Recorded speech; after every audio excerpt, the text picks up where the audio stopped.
do YouTube. Nós estamos colocando no ar aqui a segunda aula sobre o aparelho psíquico. Espero que vocês gostem. São 30 minutos de aulas, onde compreendem uma parte do aparelho psíquico. Nós colocamos a primeira aula já, e agora estamos colocando a segunda aula. Se você quiser fazer o curso, nós temos cursos em aberto, tanto presencial como à distância. Temos também em aberto de hipnoterapia ericksoniana, ok? Vai ser um prazer tê-los conosco. Assista, dê sua opinião, mande uma mensagem para nós, tá ok? Muito obrigado e uma boa tarde a vocês.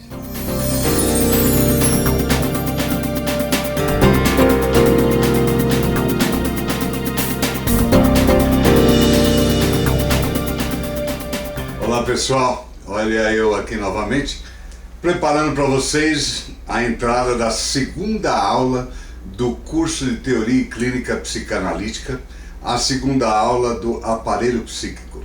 A apostila do aparelho psíquico, ela contém mais ou menos 260 slides. Então nós estamos dividindo em 30 slides por vez. Cada aula tem 30 slides. A apostila toda vai ter mais ou menos 9 aulas. Então nós vamos mandando consecutivamente, conforme você vai lendo as apostilas, nós vamos mandando, tá ok? Então fica aí com a segunda aula do curso de Teoria e Clínica Psicanalítica, ou seja, a segunda aula se refere ao aparelho psíquico. Quem já fez a primeira aula já vai receber a segunda agora. Muito obrigado, uma boa aula para vocês. Bem, nós vamos então dar início à segunda aula do aparelho psíquico.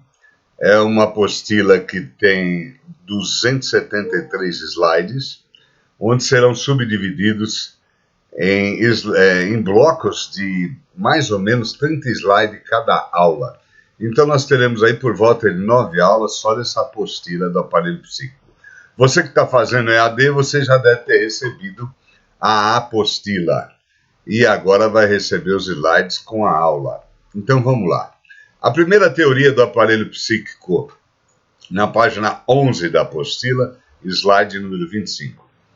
Freud, em 1900, no livro A Interpretação dos Sonhos, apresentou a primeira concepção sobre a estrutura e o funcionamento da personalidade.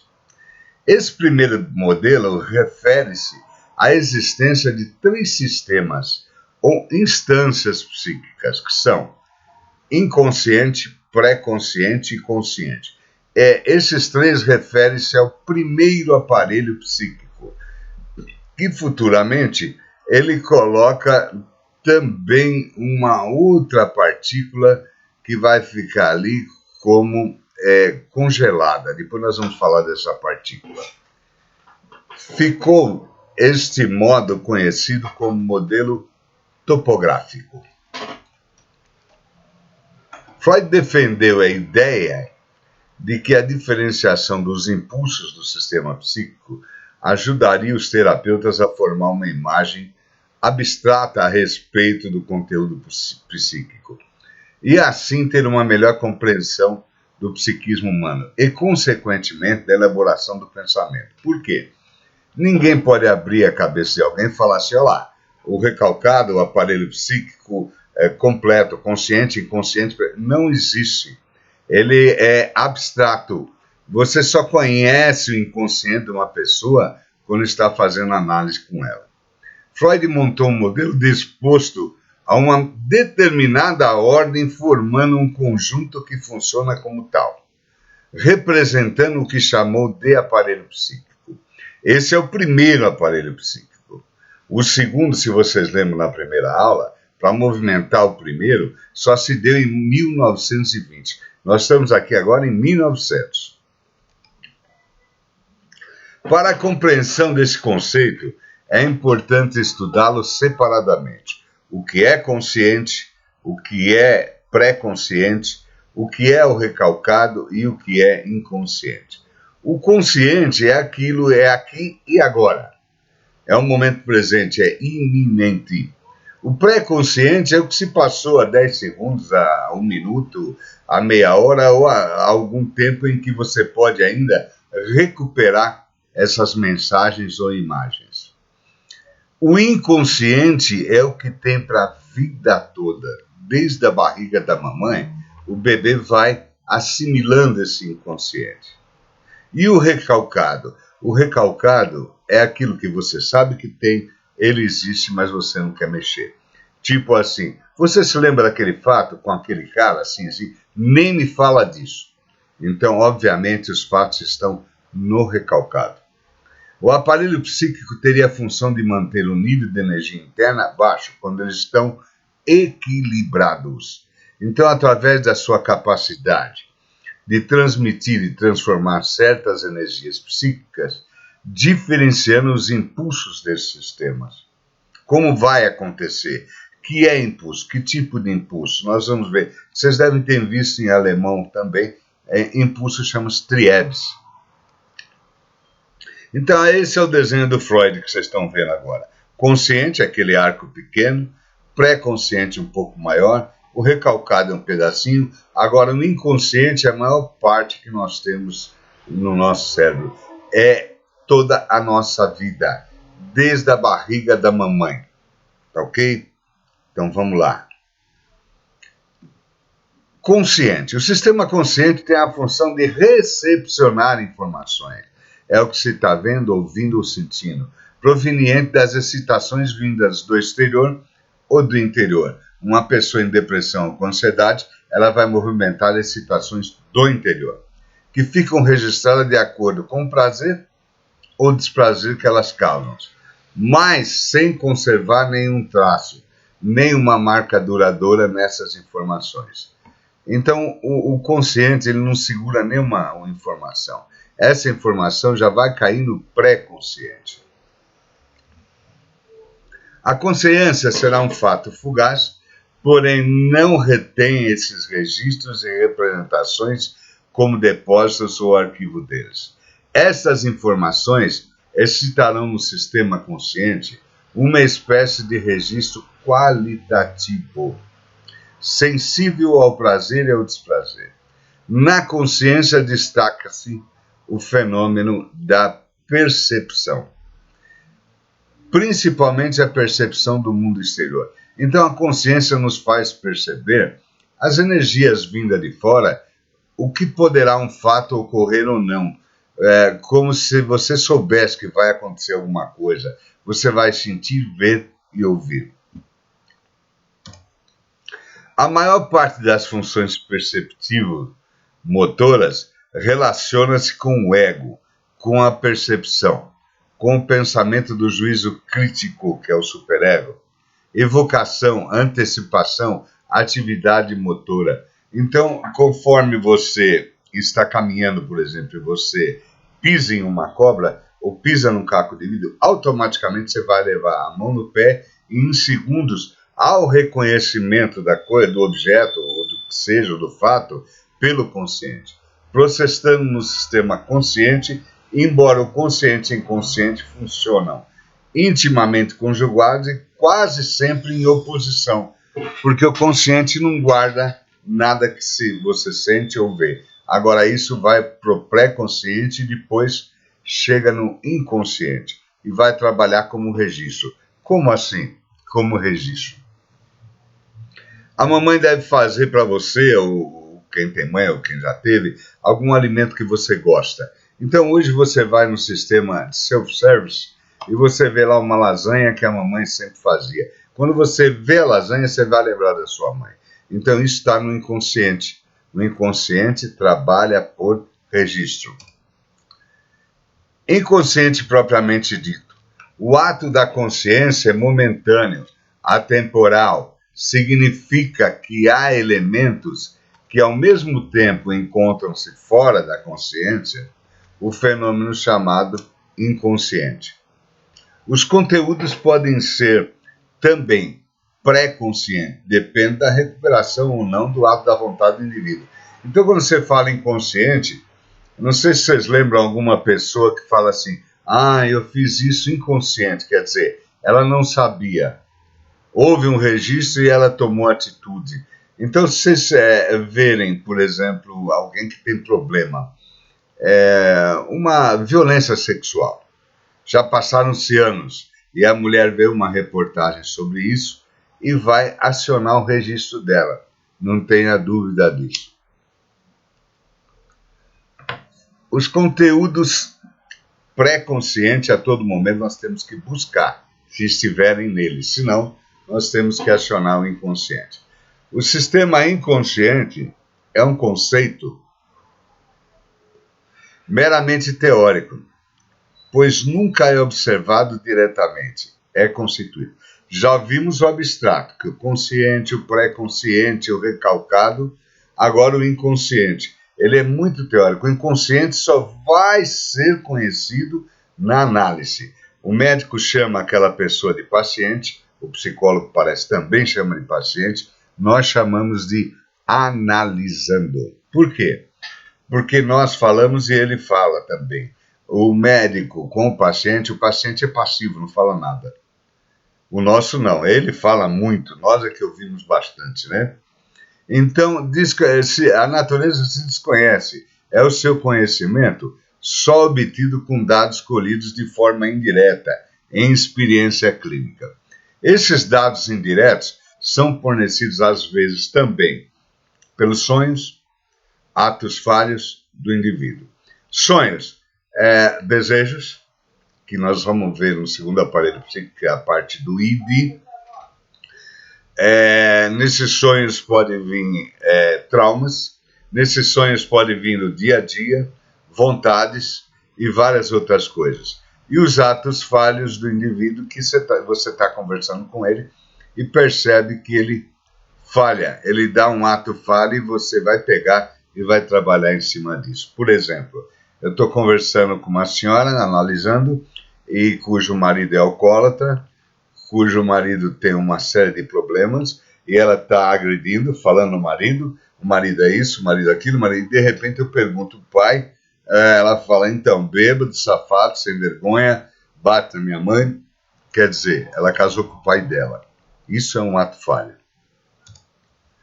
Através de estudos dos pacientes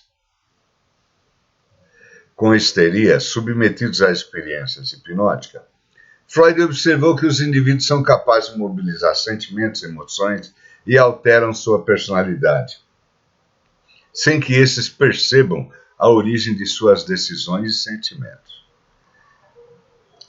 Freud está falando aqui de Elizabeth Schopenhauer, ou seja, Ana O, né?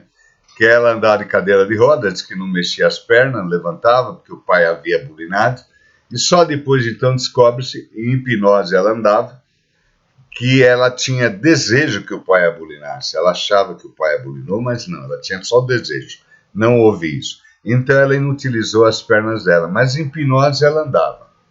Então vamos ver o exemplo disso. Impulso amoroso. Pode aparecer todos os impulsos motores e vividos somente como uma emoção. É o caso que eu estava contando da Naó.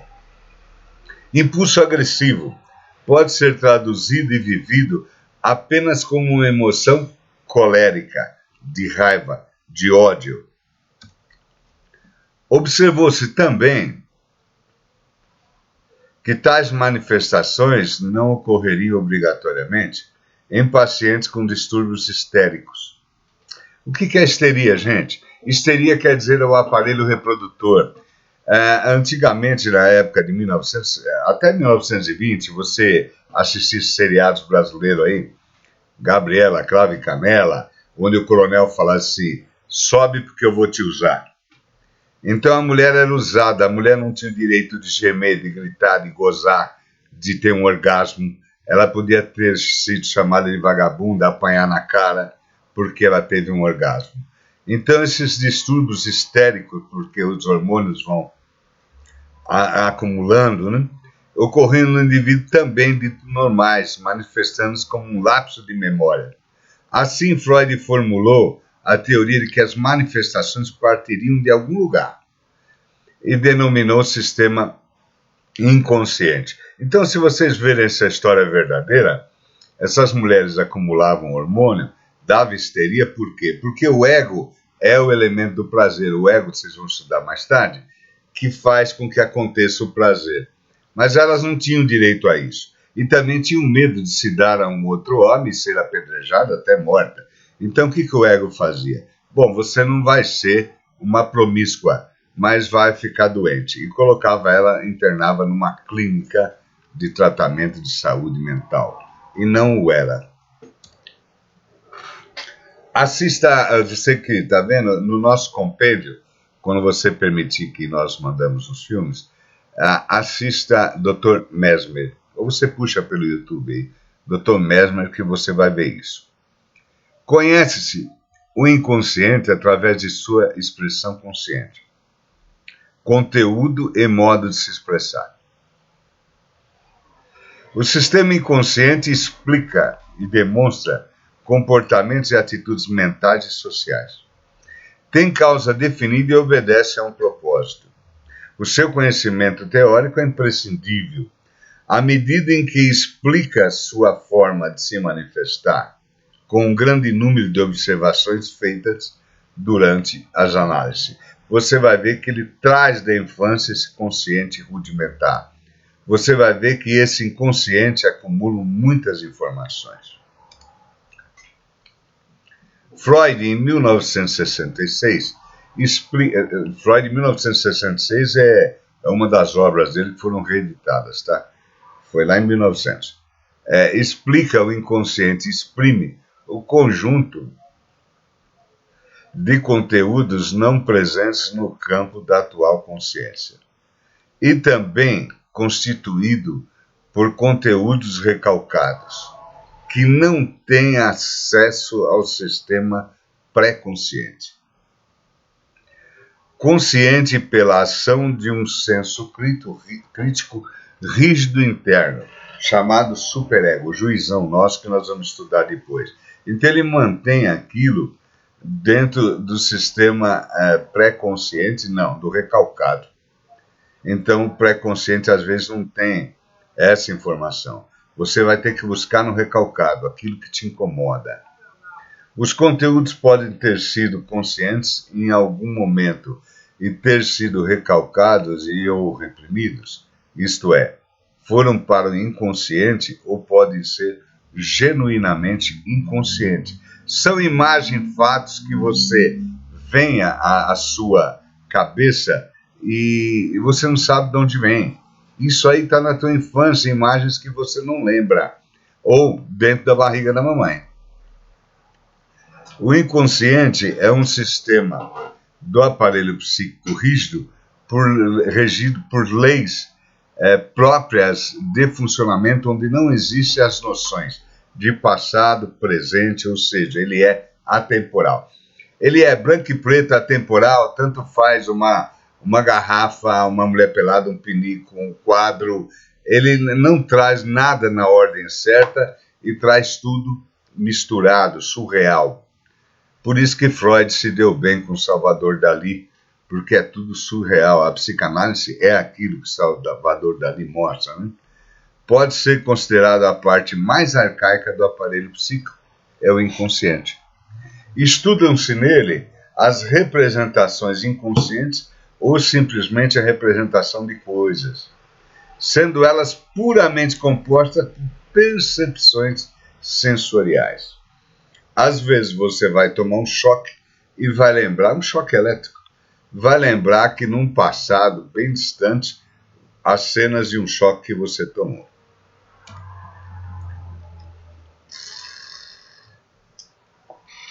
As representações de coisas são fragmentos de reproduções de antigas percepções. Essas representações estão dispostas como uma sucessão de conteúdos, ou seja, inscrições, né? Como uma espécie de arquivo sensorial, que possui uma linguagem simbólica e de percepção. Nós temos na cabeça, na memória, arquivos minemáticos, criados por um psicólogo chamado Robert. Os arquivos minemáticos é como se fosse o seu armário de roupa, onde você sabe onde está a gaveta das roupas íntimas, a gaveta de camisetas, a gaveta de pijamas, a gaveta das camisas.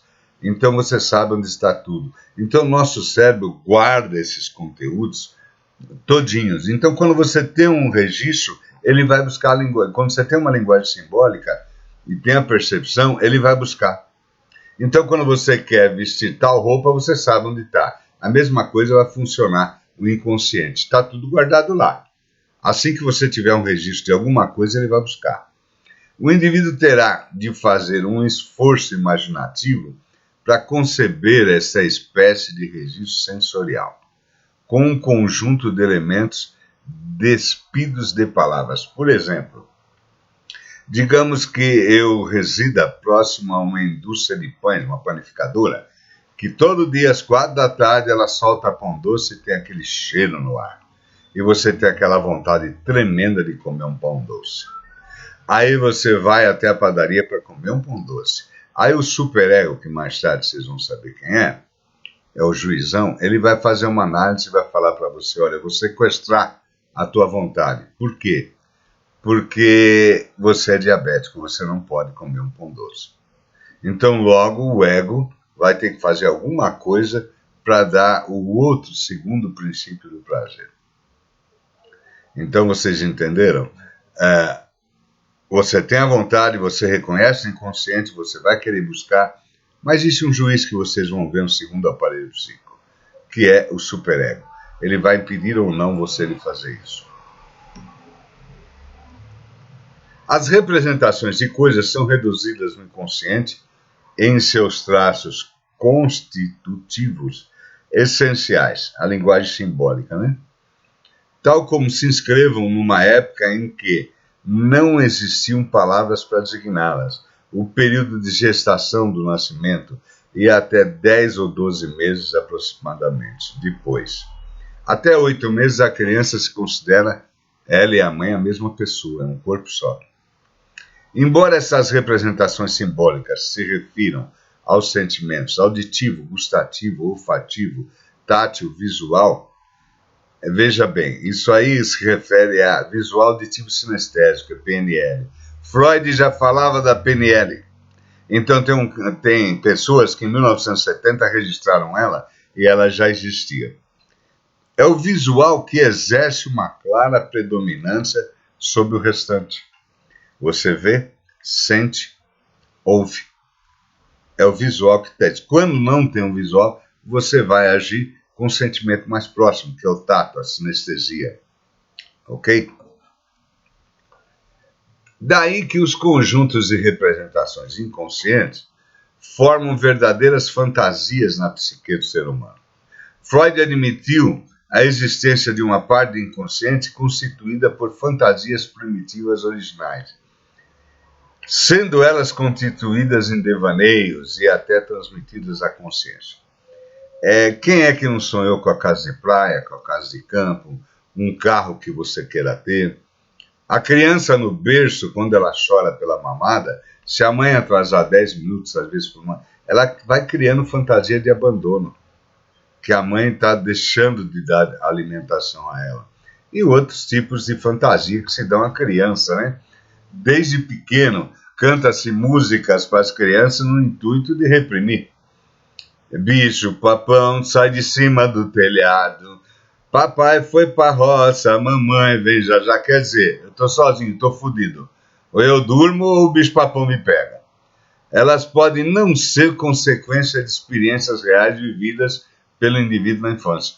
Mas há um monte de repressões na infância em que a criança vem vindo com essas fantasias. E quando adulto, há certos medos, fobias em que tem dela.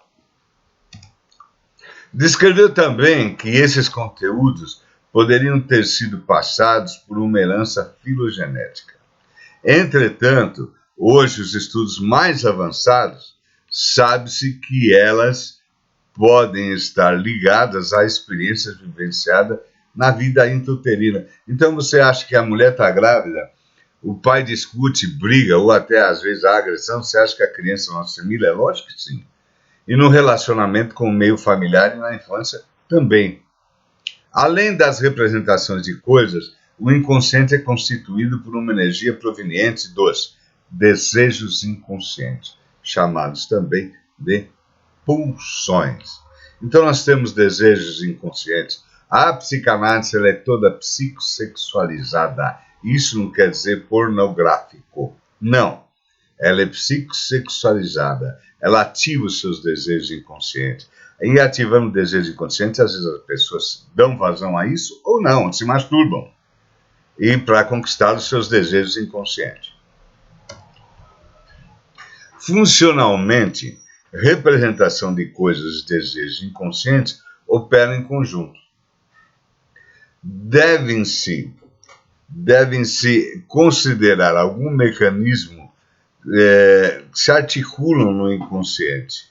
Eles existem em seu processo primário, que é o princípio do prazer. Todos nós temos o princípio do prazer. Depois, inclusive, vocês vão ter textos que é o além do princípio do prazer.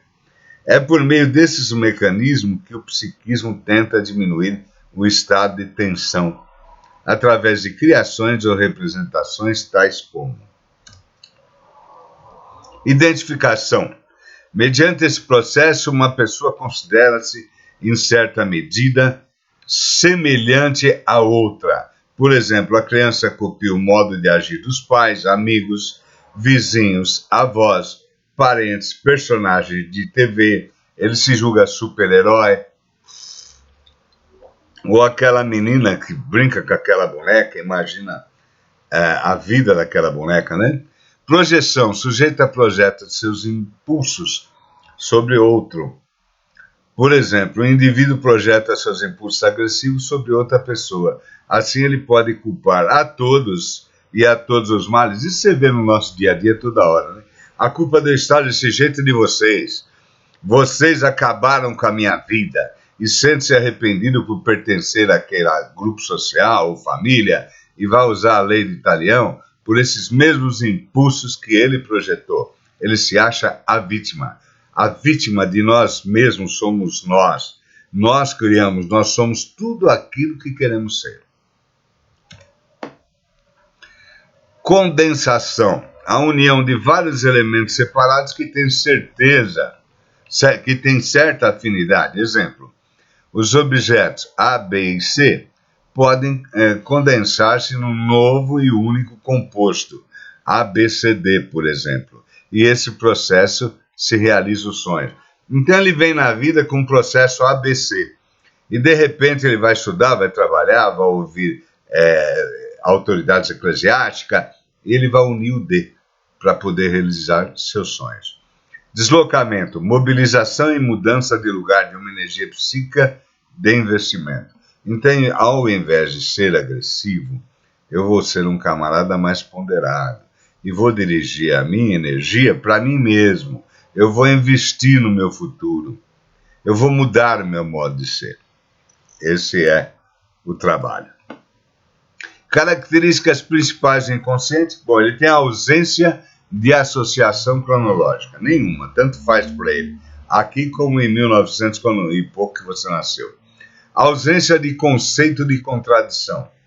Ele não tem. Ele vai falar sempre a verdade, o inconsciente. Não existe uma correlação lógica de fatos, tanto faz. Igualdade de valores, tanto faz R$1, R$1.000.000, para ele é a mesma coisa, da categoria interna e externa, ou supremacia da primeira. Não reação ao ato de vontade. Quando você tem vontade, ele vai deixar fazer sim.